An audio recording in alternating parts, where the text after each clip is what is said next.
বিদ্যুৎ আমরা দেশে নাই। আহারে লোডশেডিং, কত লোডশেডিং হয় প্রিয় দর্শক।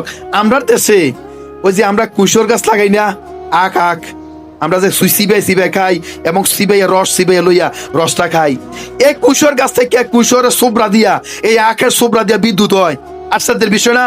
আপনার মাথার ধরছে না বিষয়টা? এটা চিন্তা হইলেছেন এটা কেমনে সম্ভব যে আখের সোবরা দিয়া মানে কুশোরের সোবরা দিয়া বিদ্যুৎ তৈরি করে? এটা কেমনে সম্ভব? এটা কি কোনোভাবে সম্ভব নাকি? এটা আসলে এটা তো চিন্তারই কথা, এটা একটা টেনশনের কথা যে আসলে কুইয়রের সোবরা দিয়া আখের সোবরা দিয়া বিদ্যুৎ হইয়া যায়। আমরা কোন দেশে বসবাস করি? আমাদের দেশ এত প্রযুক্তি, এত উন্নত দেশ, আমাদের দেশ এত উন্নয়ন দেশ, এত প্রযুক্তির দেশ। এই প্রযুক্তি আমরা দেশও আছে যে আখের সোবরা দিয়ে বিদ্যুৎ হয়। দর্শক আজকে এই ভিডিওটা এই কথাটি আমরা কইতে পাইছি যে আখের সোবরা দিয়ে কেমনে কেমনে বিদ্যুৎ হয়। আজকে এটা আমরা জানাম। ভিডিওটা দেখা শেষ হলে অবশ্যই ভিডিওটা সর্বোচ্চ শেয়ার কইরা সবাইরে জানাই দিবেন। আখের সোবরা থেকে মানে কুইয়রের সোবরা থেকে কেমনে বিদ্যুৎ হয়? আখের সোবরাকে ব্যাগাস বলা হয়। এবার এটা বিস্তারিত জানেন যে আসলে কেমনে বিদ্যুৎটা তৈরি করে। বিদ্যুৎ তৈরি যে ধাপগুলো আছে, যেমন ব্যাগাস সংগ্রহ করা হয়, মারাই কল থেকে রস বের করার পর অবশিষ্ট শুকনো আঁশ বা সোবরা আলাদা করা হয়, এটাকে বলে ব্যাগাস। এভাবে ব্যাগাস সংগ্রহ করা হয়। এরপর দেখেন দহন বা ফুরানো। এই সোবরাকে জ্বালানি হিসেবে বিশেষ ধরনের বয়লারে ফুরানো হয়। বিশেষ ধরনের একটা বয়লার থাকে, এটার মধ্যে ফুরানো হয়। এরপর দেখেন এটা থেকে বাষ্প তৈরি করে কেমনে বাষ্প তৈরি হয়। সোবরা ফুরানোর উত্তাপে বয়লারের ভেতরের ফানি অত্যন্ত উত্তপ্ত হয়ে উচ্চ সাফের বাষ্পে পরিণত হয়। আশ্চর্য হইয়েন না?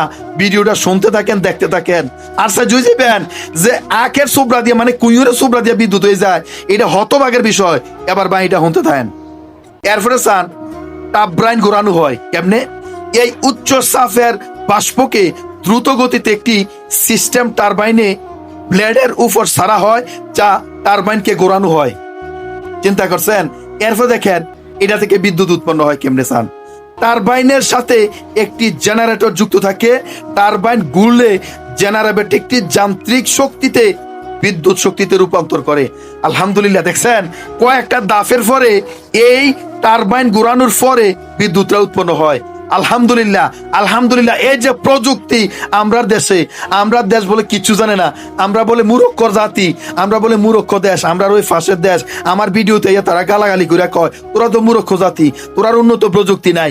দেখছেন আখের সোবরা দিয়ে বিদ্যুৎ তৈরি হয়, আমরা বলে এটা নাই, আমরা বলে এগুলো পারি না। এই যে এখান থেকে বিদ্যুৎটা উৎপন্ন হয় আখের সোবরা থেকে, উৎপাদিত বিদ্যুতের একটি অংশ সিনিকল চালাতে ব্যবহৃত হয়, বাকি অংশ জাতীয় গ্রিডে সরবরাহ করা হয়। আলহামদুলিল্লাহ, দেখছেন ব্যাপারটা? তার মানে আগে থেকে আমরা দেশে ঐতি আছে। টারবাইন ঘুরানোর পর নির্গত গরম বাষ্পকে ফেলে না দিয়ে চিনি তৈরির প্রক্রিয়ায় পুনরায় ব্যবহার করা হয়। দেখছেন আবার উৎপাদন।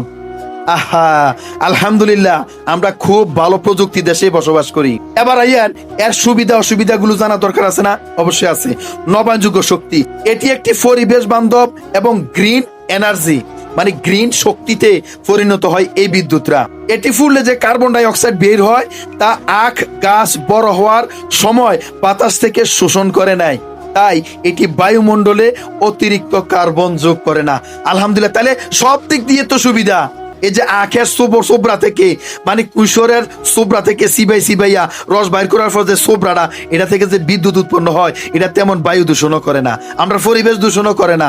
আলহামদুলিল্লাহ, এত সুন্দরভাবে এটা থেকে জাতীয় গ্রিডও বিদ্যুৎ যুক্ত হয়। আবার সিনিকলও মানে অতিরিক্ত বিদ্যুৎ লাগে না, সিনিকলও এটা দিয়ে চলে। দেখছেন কারবার? আলহামদুলিল্লাহ, আমরা বিদ্যুৎটা এইভাবে পাই। তাহলে এত যুগ উপযোগী বিদ্যুৎ উৎপন্নের ক্ষেত্র যদি আমাদের দেশে থাকে, তাহলে বিদ্যুৎ শর্টটা কোথায়? কেন লোডশেডিংটা হচ্ছে?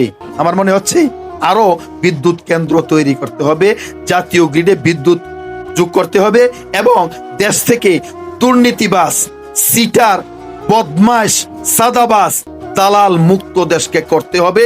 তাহলে লোডশেডিং আমরা চোখে দেখবো না, ইনশাল্লাহ এটাই হবে।